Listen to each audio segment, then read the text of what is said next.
Telugu Desam party minority నాయకులు ఇక రోడ్లపై తిరిగితే ముస్లిం మైనార్టీలు ఏం చేస్తారో తెలియదని నగర మేయర్ వసీం అన్నారు. పార్లమెంట్లో వక్ఫ్ సవరణ బిల్లు ఆమోదం తెలిపిన నేపథ్యంలో ఇవాళ అనంతపురం జిల్లా మైనార్టీ నాయకులు పార్టీ కార్యాలయంలో మీడియా సమావేశం నిర్వహించారు. ముందుగా వక్ఫ్ బిల్లుకు వ్యతిరేకంగా ఓటు వేసినందుకు వైసీపీ అధినేత జగన్మోహన్ రెడ్డికి కృతజ్ఞతలు తెలిపారు.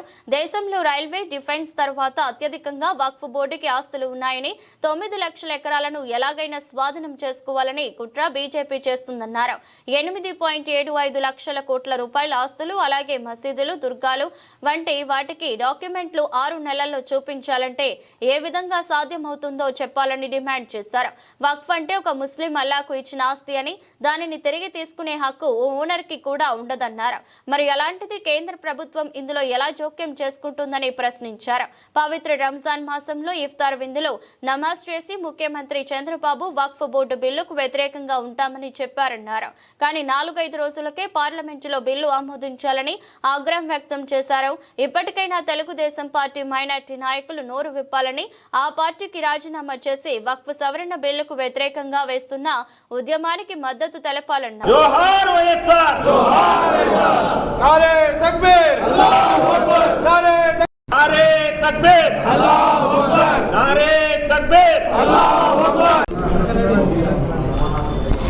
అందరికీ నమస్కారం, అస్సలాము అలైకుం. ముందుగా ఈ ప్రెస్ మీట్కి హాజరైనటువంటి దాదాపుగా 1.5 ఇయర్ నుంచి కూడా వక్ఫ్ బోర్డు సంబంధించి అనేక ఇష్యూస్ జరుగుతున్నాయి. అమెండ్మెంట్ బిల్ తీసుకొస్తారని చెప్పి బీజేపీ కూటమి ప్రభుత్వం అనేక ఇష్యూస్ కూడా మనం మత పెద్దలు కానివ్వండి అనేక మంది ఇష్యూస్ చేయడం జరుగుతుంది. ఈరోజు చూసుకుంటే కదా మనం ఆల్ ఇండియా ముస్లిం పర్సనల్ లా బోర్డు కానివ్వండి, జమాతే ఇస్లామీ హింద్ కానివ్వండి, జమాతే ఉలమా హింద్ కానివ్వండి, పొలిటికల్ పార్టీస్ కానివ్వండి, ప్రజా సంఘాలు కానివ్వండి, అనేక మంది దీనిపైన అపోజ్ చేస్తున్న విషయం కూడా మనం అందరూ ఒకసారి గమనించాలి. అయినప్పటికీ కూడా ఈరోజు ఎన్డీఏ బీజేపీ ప్రభుత్వం ఏ విధంగా ముస్లింలపైన వ్యవహరిస్తుందో కూడా మీరు అందరూ ఒకసారి గమనించాలి. ఈరోజు మన రాష్ట్రం నుంచి 4.0 అనే 4వ ముఖ్యమంత్రి అయినటువంటి చంద్రబాబు నాయుడు గారు కానివచ్చు, నితీష్ కుమార్ కానివచ్చు, చిరాగ్ పాస్వాన్ కానివచ్చు, అదేవిధంగా జయంత్ చౌదరి గారు, వీళ్ళందరూ కూడా ఏ విధంగా మద్దతు ఇచ్చి ముస్లిం మైనార్టీల దేశవ్యాప్తంగా మనోభావాలను దెబ్బతీస్తున్న విషయం కూడా మీరు అందరూ ఒకసారి గమనించాలి. మనం ఎన్ని పోరాటాలు చేసినా, ఎన్ని కార్యక్రమాలు చేసినా కూడా మొన్నటి రోజున లోక్సభలో బిల్ పాస్ కావడం జరిగింది, నిన్నటి రోజున రాజ్యసభలో బిల్ పాస్ కావడం జరిగింది. అయినప్పటికీ కూడా దేశవ్యాప్తంగా అనేక నిరసన కార్యక్రమాలు చేయడం కోసం ప్రతి ఒక్కరు కూడా ముందుగా ఉన్నారు. పూర్తిగా రాజ్యాంగ విరుద్ధంగా ఈరోజు ఈ బిల్ని పాస్ చేయడం కూడా జరిగింది. భారతదేశంలోనే అతి ఎక్కువ భూములు ఉండేవి ఏమైనా సంస్థలు ఉన్నాయంటే కన్నా మొట్టమొదటిగా రైల్వేస్, రెండోది వచ్చేసి డిఫెన్స్, మూడోది వచ్చేసి వక్ఫ్ బోర్డు ఆస్తులు. వక్ఫ్ బోర్డు ఆస్తులు చూసుకుంటున్నా దాదాపుగా 9 లక్షల ఎకరాలు భూమిలో మన వక్ఫ్కి సంబంధించి ఉన్నాయంటే కూడా ఒకసారి మనం అందరూ గమనించాలా. బీజేపీ ఒకటి 9 లక్షల ఎకరాలు భూములు ఉన్నాయి, వీళ్ళకి ఏ విధంగా మనం స్వాధీనం చేసుకోవాలా, ఎలాగైనా కూడా దీనికి మన కంట్రోల్లో తీసుకురావాలన్న ఉద్దేశంతో వక్ఫ్ అమెండ్మెంట్ బిల్ని రూపకల్పన చేసి జేపీసీ కేవలం వాళ్ళ మెంబర్స్నే వేసుకొని, ఎక్కడ కూడా వక్ఫ్ అంటేనే మా తాత ముత్తాతలు భూములు ఇచ్చిన దానికి వక్ఫ్ అంటారు. అల్లా పేరు మీద ఏవైతే భూములు ఇస్తారో దాన్ని వక్ఫ్ అంటారు. ఒకసారి మనం వక్ఫ్ చేస్తే అది వక్ఫే, ఎప్పటికీ వక్ఫే. అదేవిధంగా ఒకసారి వక్ఫ్ చేసినాక మరి నాకు ఆ భూమి మళ్ళీ నాకు వాపస్ కావాలంటే కదా ఆ హక్కు కూడా లేదు మన ఇంట్లో. అలాంటి దానికి ఈరోజు ప్రభుత్వం ఏ విధంగా నిర్ణయించి వాళ్ళంతకు వాళ్ళే చూసుకుంటారు కూడా ఒకసారి మీరు అందరూ గమనించాల్సిన అవసరం ఎంతైనా ఉంది. అదేవిధంగా దేశం అంతటా 8.75 lakh కోట్ల ఆస్తులు వక్ఫ్ ఉన్న విషయం కూడా మీ అందరికీ తెలియజేస్తున్నాను. వక్ఫ్ బై యూజర్ అని చెప్పేసి 500-600 సంవత్సరాల కింద ఉన్న భూములు, మసీదులు కానివ్వండి, దర్గాలు కానివ్వండి, మద్రసాలు కానివ్వండి, అవన్నిటిపైన కూడా అవన్నీ కూడా డాక్యుమెంట్స్ చూపించాలంటున్నారు. ఇప్పుడు ఆ డాక్యుమెంట్స్ లేని పక్షంలో మేము తీసేసుకుంటామని కూడా చెప్పడం జరుగుతుంది. ఇది ఎంతవరకు న్యాయం కూడా మీ అందరూ ఒకసారి గమనించాలా. అదేవిధంగా 6 months లోపల దానికి అప్లోడ్ కూడా ఆన్లైన్లో అప్లోడ్ చేయాలంటున్నారు. ఇవన్నీ కూడా లేనివన్నీ కూడా వీళ్ళు క్రియేట్ చేసి ఎలా తిరిగైనా కూడా మేము స్వాధీనం చేసుకోవాలనే ఉద్దేశంతో ఇవన్నీ సవరణలు కూడా పెట్టడం జరిగింది. అదేవిధంగా వక్ఫ్ బోర్డ్ మెంబర్లుగా నాన్ ముస్లిమ్స్ని తీసుకొస్తామంటారు. ఈరోజు చంద్రబాబు నాయుడు గారికి ఒకటే చెప్పాలనుకుంటున్నా. చంద్రబాబు నాయుడు గారు ఎలక్షన్ ముందు ముస్లిం మైనారిటీలకు నేను అండగా ఉంటాను, మీకు ఎప్పుడూ నేను మీ సమస్య ఏమొచ్చినా కూడా నేను ఖచ్చితంగా మీకు అండగా ఉంటానికి ప్రతిసారి చెప్పడం జరుగుతుంది. ఈరోజు కేంద్ర ప్రభుత్వంలో చంద్రబాబు నాయుడు గారు వద్దనుకుంటే ఈ బిల్ పాస్ అయ్యేదా? ఈరోజు కేంద్ర ప్రభుత్వంలో చంద్రబాబు నాయుడు గారి ఏ విధంగా ఆయన హోల్డ్ ఉంది, ఆయన ఏ విధంగా పైనంతా ఇతని పైన ఆధారపడి ఉంది అనే విషయం కూడా మనందరికీ తెలుసు. కానీ మొన్న జరిగిన ఇఫ్తార్ విందే మనం చూసుకుంటే చంద్రబాబు నాయుడు గారు హామీ ఇవ్వడం జరిగింది.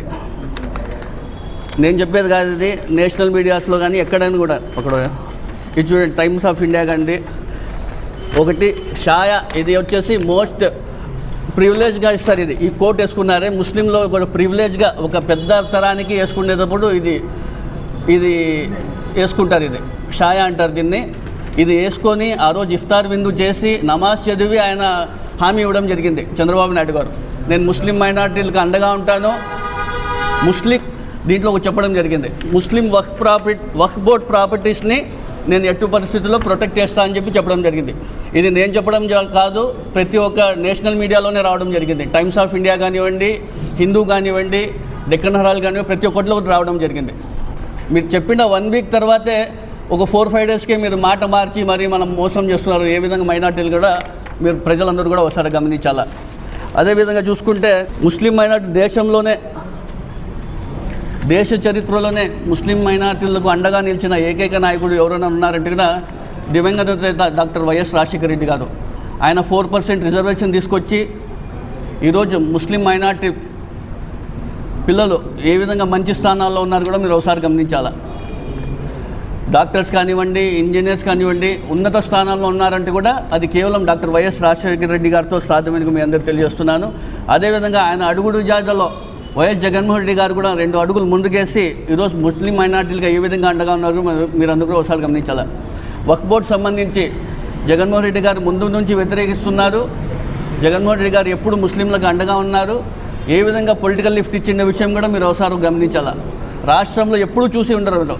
ఈరోజు మన పోయినసారి 2019 to 24 చూసుకుంటే ముస్లిం మైనార్టీలకు ఏ విధంగా ప్రాధాన్యత ఇచ్చినారు కూడా మీరు ఒకసారి గమనించాలి. 4 మంది ఎమ్మెల్యేలు చేశారు, 4 ఎమ్మెల్సీలు చేశారు, ఒక డిప్యూటీ వైస్ చైర్మన్ శాసన మండలి చైర్మన్గా చేశారు, మేయర్లు చేశారు, మున్సిపల్ చైర్మన్లు చేశారు, అనేక వైస్ చైర్మన్లు కానీ స్టేట్ చైర్మన్లు కానీ అనేక పదవులు ఇచ్చిన ఘనత ఎవరు ఉన్నట్టు కూడా వైఎస్ జగన్మోహన్ రెడ్డి గారు అని మీ అందరూ తెలియజేస్తున్నాను. చంద్రబాబు నాయుడు గారు ఇప్పటికైనా అర్థం చేసుకోవాలా. ఎలక్షన్ ముందు ఒకటి, ఎలక్షన్ తర్వాత ఒకటి ఎప్పుడు ఆయన బీజేపీతో పొత్తు పెట్టుకోవడం, అధికారంలో రావడం కోసం బీజేపీతో పొత్తు పెట్టుకోవడం, అధికారంలోకి వచ్చిన తర్వాత ఏ ముస్లింలు కూడా ఎవరిని పట్టించుకోపోవడం. ఈరోజు మనమే గతంలో చూసుకుంటే ముస్లిం మైనార్టీకి కూడా మినిస్టర్ ఇవ్వకపోవడం కూడా మనం సార్ గమనించాలా. కేవలం ఒక 6 నెలలు ఉందని చెప్పేసి అప్పట్లో ఫారూక్ గారికి ముస్లిం మైనార్టీగా తీసుకురావడం కూడా ఒకసారి మీరందరూ కూడా ఒకసారి గమనించాలా. ఆయన ఏమైనప్పటికీ కూడా ఈరోజు చంద్రబాబు నాయుడు చేస్తున్నటువంటి పరిస్థితి చూస్తే ఆయనకేమి ఇప్పుడు ఆయన వయసు అయిపోయింది, నెక్స్ట్ ఆయన నిలబడతారో లేదో మాకైతే తెలియదు. ఆయన రాబోయే రోజుల్లో లోకేష్ గారికి తీవ్ర ఇబ్బంది పడతారు. రాబోయే రోజుల్లో ఖచ్చితంగా లోకేష్ గారికి ముస్లిం మైనార్టీలు అందరూ కూడా ఏ విధంగా వ్యతిరేకంగా ఉంటారు కూడా ఒకసారి గమనించాలా. ప్రతి ఒక్కరు కూడా ముస్లిం మైనార్టీలు అందరూ కూడా ఇప్పుడు టీడీపీలో ఎవరైతే ఉన్నారో టీడీపీలో మైనార్టీ నాయకులకు అందరూ ఒకటే చెప్తున్నాను, మీరందరూ కూడా నోరు విప్పి మాట్లాడక ఇవన్నీ కూడా మనకన్నీ వక్ఫ్ బోర్డుకి ఆయన సపోర్ట్ చేయడం జరిగింది మన సెంట్రల్లో. మీరందరూ కూడా ఖచ్చితంగా రాజీనామా చేసి వస్తారో ఏం చేస్తారో చూడండి. మీరు కింద రోడ్లలో వస్తే ప్రజలందరూ మీరు నిలదీస్తారు. ఇప్పుడు టీడీపీ నాయకులకు అందరూ కూడా ఎమ్మెల్యేలు కానివ్వండి, ఎంపీలు కానివ్వండి, ప్రతి ఒక్కరికి ముట్టడి చేసే కార్యక్రమంతో పాటు గల్లీ నుంచి ఢిల్లీ వరకు ఉలమాలు కానివ్వండి, మత పెద్దలు అందరూ కూడా ప్రతి ఒక్కరు నిరసన కార్యక్రమాలు చేస్తాం, దీనికి పోరాటం చేస్తామని తెలియజేసుకుంటూ మరోసారి వైఎస్ జగన్మోహన్ రెడ్డి గారికి అండగా ఉండేందుకు మేము ధన్యవాదాలు సెలవు.